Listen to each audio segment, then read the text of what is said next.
right on. Welcome back to the Reckless Podcast. This is Chef Cody Storts coming back at you from Reckless in downtown Fullerton. We have been drinking Cooper and Thief and joined by Gloria and Robert.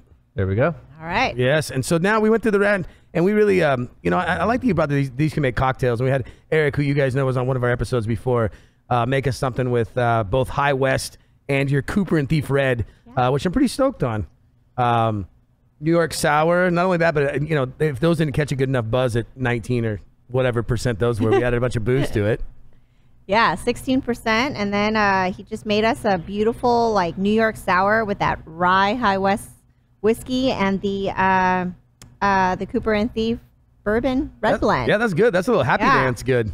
I was giving hats off to Eric. My nipple got hard right then. That was good. Yeah, what I love about these wines too is that they're so versatile in that way, and they're meant to be different. That you can do this. It's okay. Don't you think wine purists in the back of the world are rolling over in their grave right now, like going, I can't believe they're making old fashions and stuff with my wine. I mean, I don't 100%. know. Probably, but that's what Cooper and Thief is. It's a brand that really challenges those traditions. So you as being in the wine business, do you like the people who are challenging these things? Or are you like I'm a fundamentalist. I love it. I like the romantic value of wine, where it's like I learned first on like French wine, and I really like that like wine comes from one region and you try one varietal, and like when people talk about one vintage in 1 year, I like to know what that year did to it. I like that romantic side of wine. 100%. And so it's unique when this comes around, and I like this stuff. I'm not like shunning it by any whatever, but to me, I feel like we've lost and gained. And so that's my own opinion, right? Like I'm like, and then people come in and they go, "This is way better because it's cool and it's adventuresome." Yes. Which side do you fall on there? Well, I mean, obviously, I love wine, and I studied, about wine, and I love Cooper and Thief because I think it's approachable. Nowadays, wine's becoming a younger demographic is drinking it. Right. And I love it because they like cocktails and then they like wine and they want to learn both. And you know what? This is unique. This is something out of the box. If you want your traditional wine, we have that traditional wine. These are the same kids who are eating detergent, though, right? Oh, maybe. I don't know. Hold on now. Let's talk. These are kids that are doing bath salts, right? Yeah. So I don't know if that's really what we're after. We're trying to. I'm just kidding. We were talking about, LA being cool and everything. Yeah. I mean, they're experimenting on that level of like coolness with for sure. Yes. It looks good. Yeah, no, it's delicious. I mean, I agree that this tastes good. I'm just saying that from a wine standpoint, when you're looking at like businesses and where things came from, like even you take like tequila or whatever, the story behind it being a one-stop shop like Casanobles. I mean, you learn so much about that family and that place. You're going, oh, do you really want to try a Sauvignon Blanc that's in those barrels or whatever? Then you do it, and it's good, but the romanticism of it being wine or tequila, it's like, wow, how do we smash that together? I don't know. I think it's exciting, though. It's good. It's unique. It definitely is out of the box, and it makes you think like, wow, where else is things going to go next? I mean, it's celebrating. I mean, Cooper and Thief celebrates doing things different. Great name, by the way. Yeah, Cooper, for the barrels and the art craft of making those barrels. And the Thief, is that little steel tool used to steal, tastes of the wine. I definitely like the bottles. Yeah. It's not your traditional bottle. That's just because you like short and stubby too. Don't lie over there. I know how it goes. What can I say? But so you're what are the theories, like if you were to go out at night, like are you a cocktail person or are you a wine person? I know that you drink all day. I'm not assuming anything, but you I drink for a living. Probably. Yeah, you drink for a living, right? Yeah, of course. So when you go out, what do I have? Yeah, what's your favorite? Old fashioned. Really? So you step away from it? So I have my old fashioned first. Yeah. Right. And then I move into stages. my red. There's stages. Yeah. And there's rules, Tony. Even now, like they did studies. Our company did studies, and that's what it is. Like how before they say, oh, don't mix your alcohol because then you'll get a hangover. So how do you normally finish? That's not true. Yeah. Red wine. Red wine. Always red wine. Yeah, always red wine for me. Yeah. Okay. So start with my old fashioned. Yeah, the reason you get hangovers is because you just drink too much. Oh yeah, if you drink too much of anything. If you get too much of anything, you're like, oh, that sucked. Yeah. Right? We all know that, but I think we all have to keep hydrated. But mixing obviously is what's going on everywhere in the world. People are just taking. I call the wine business and the booze business now kind of like the Wild West from what I knew as like French varietals and wine. And like everybody's just like, we can do anything out here, and that's kind of where I dig it because it's like the world's your oyster, man. You can buy grapes or buy booze or whatever you want. You can do whatever you want. There's no rules, but there's no governing like purist like to Scotch. Scotch has like all these rules. Yes, lots of rules. And it's very traditional, but but no, I laughed at them. I'm like, that's so funny you guys are still doing that, even though I appreciate it. course. Like, okay, you have to use your barrel from whatever white oak. And I said, well, have you tried another barrel? And they're like, no, we don't do that. Yeah. That's absolutely not. I go, well, do you sell juice to people that do it? He's like, no. Well, so that's a dead subject, right? I mean, it's not. But in America, we can do whatever, right? For the most part, yeah. Yeah. Uh-huh. What do you mean for the most part? What's the for the most part stuff? Is it what rules are there? I mean, you got to stay in guidelines. Like, at what point does this booze become not booze and liquor? I mean, obviously, with your whiskeys and bourbons, they have rules. Yeah, but you can still you're still using the barrels here. Is what I'm saying. You can 100%. Repurpose them or do whatever after, or right. I mean, there's no like you don't have to use a certain barrel to age anything in or. No. Over there, they're like specific. I mean, they're telling me like it's got to be this from this region.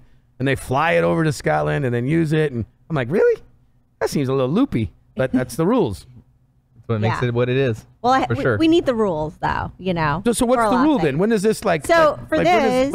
So in this category... Yeah. When does this become not a wine? People always ask me, they're like, oh, so is there tequila in that Sauvignon Blanc or is there whiskey in that Cabernet? And I always say, no, there is actually no whiskey or tequila or bourbon in these wines. It's just the essence of that spirit. But it did soak into the barrel. But it's the essence of that spirit. Yeah. So it's not really in it. You get hints of it, but there's what raises the proof that high? It's just the essence from the barrel. Yeah, but we don't add anything. We don't add the tequila in. We don't add the bourbon. But there's some coming back in there from the wood, no?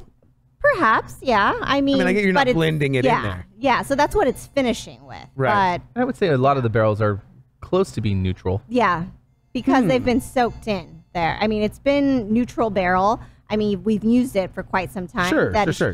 It's just really an essence of that. But it also goes back to what you said. Like, you know, in the United States, you could add stuff to your wines without regulation. Yeah, you could do whatever you want, without type right? of regulations. Yeah. But with these wines, they're not adding, you know, like she said, tequila. They're not adding alcohol, a neutral spirit or whatever to give it flavors and texture or whatever. Okay, well, that's good. My big thing is it's interesting to know that where it's going. I don't know any other wines that are doing this. I've seen some other barrel aged stuff, but definitely not a line of them, and definitely not somebody who's blending grapes from other regions that's actually doing that and then using that as a finishing process to add to it. That's super cool. I've seen some wineries do like one wine that's barrel aged in a bourbon or something along those lines, but they don't have a full lineup that they've created. This is pimp, man. Yeah. I like it, dude. I'm a big fan of this whole genre. Yeah. And I think it's creating a new romantic, right? I mean, to me, that's like the new, like, I guess that's the new way of looking at how do we, redigest kind of what's coming out in the world. This is the first time we've also created a cocktail with it. And it's also now just opened up a new door of opportunity. I had no idea. You showed me that. You showed me a sheet of cocktails, and I went, "Wow, I didn't even think about that." Here I am in front of a wall of booze, like a dummy. I never once thought, "Let's put some booze in that highly liquored up wine." Seems like right up my alley. Wine cocktail. Fat on fat, booze on booze. It's a thing. You'd be the first one in this town to put booze on booze. Using a wine with booze. Using a wine with booze. No, that's good. Booze. Yeah. I'm in. So. Stores you can find these guys. I would pick it up definitely for a party wine for the holidays. Yeah. After the holidays for a celebration of any kind. These seem like a good get the party going. Again, a day like this where it's raining and it's cloudy and it's cold outside. I think that Cab was a great wine to enjoy. Makes me definitely want to cuddle up by You would fireplace. tell them the one they can't get. Yeah, of course. Well, they by the way, that one that's really good, you can't have that. Yeah. I mean. Also, I think the average consumer is probably afraid, because these aren't as approachable or something that they don't know. So it's almost like you have to taste it and talk about it for them to even grab a bottle, because you're like, what is that? I don't know what that is. I'm not going to buy it, Yeah. Well, for the longest time, I was a wine shopper that went, that's a cool bottle. I like that's a cool bottle. I like Cabernet. That's how we all start, right? Yeah, that's all I did. I was like, I want to spend $20. Go to the $20 section and whatever had the coolest label and something that looked all right. I was like, okay, cool. That was before we could go on our phone and go, that's a 90.1. That's true. Cool. Before I was in this industry, basically, it was all about labels, and it was finding the best wine for under $10. Yeah, that was my goal. Totally, and then lie about it. Exactly. $30, and nobody knows. This $10 bottle is as good as that expensive $100 bottle wine that you brought out. Now you know that's not the truth. No, very rarely is a $100 bottle of wine bad. Yeah, that's just how it goes. So, where can they find you at, Mr. Robert? Just so everybody at home, do you have a personal way to find you, like Instagram, or you any of that? Or you do anything online for your company? No, unfortunately. Perfect. That's the best answer yet. Unfortunately, being an employee of Southern, representing a number of different products, I represent the whole portfolio. Sure. I work for Southern. And being the fact that I'm responsible for all of Orange County, I can't say that one place is better than the other. I love all of you guys. Oh, yeah. They're all partners. We don't care about that. We're good. I don't care about that. I don't know if you have any events or anything you want to talk about for Southern that maybe these are going to, anything like that? So I would You could just say no. We don't care. Yeah. I'm not going to highlight some other partners that we have out there. It's all good. But I will say this, that these brands are actually getting out there. Oh, yeah. They definitely become a lot more popular. And if you've never tried them, you should try them out. And then where do they find Cooper and Thief online? They can go to the Constellation website. Okay. So, yeah.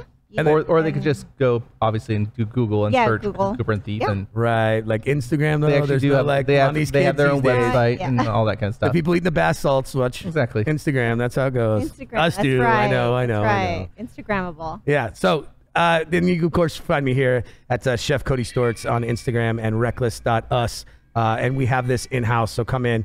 And we'll be doing some stuff with it in the future. Thank you guys for coming down. Hey, thanks for having me. Thank you for being so politically correct today. It was so gentle. I appreciate that. Peace. We'll see you later. Reckless Podcast.